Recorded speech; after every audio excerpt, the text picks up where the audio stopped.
Devil fish அல்லது ராட்சத பேய் மீன் என்ற மீனானது மைலோபாட்டிடே குடும்பத்தைச் சேர்ந்தது. இம்மீனினமானது அழியக்கூடிய மீனின வரிசையில் உள்ளது. டெவில் ஃபிஷ் தன் இனத்தை சார்ந்த மற்ற மீன்களை விட பெரிதாக இருக்கும். இது 5.2 மீட்டர் 17 அடி நீளம் வரை வளரும், அதிகபட்சமாக வளரும். இது மிக அதிகமாக கதிர்வீசக்கூடிய மீனாகும். இம்மீனின் வாலில் முள் கொண்டது. மத்தியதரை கடல் பகுதியில் டெவில் ஃபிஷ் அதிகமாக உள்ளது. கிழக்கு அட்லாண்டிக் பெருங்கடல் பகுதிகளிலும் தென்மேற்கு கடற்கரை பகுதி மற்றும் தெற்கு போர்த்துக்கல் பகுதியிலும் உள்ளது.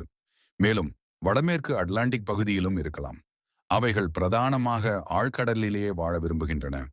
டெவில் ஃபிஷ் கடலோர பகுதி முதல் நெரிடிக் மண்டலம் வரை வசித்து வருவதால் அவற்றின் வீச்சு பல 1000 மீட்டர் ஆழம் வரை செல்கிறது. இம்மீன்கள் பொதுவாக சிறிய கூட்டமாக காணப்படுகின்றன. மேலும் அவ்வப்போது அவை பெரிய குழுக்களையும் உருவாக்குகின்றன. இம்மீனினமானது அழியக்கூடிய மீனின வரிசையில் உள்ளது. பெரும்பாலும் மீன் பிடிப்பதாலோ அல்லது வேறு காரணத்தாலோ அது அழியக்கூடிய நிலையில் இருக்கிறது.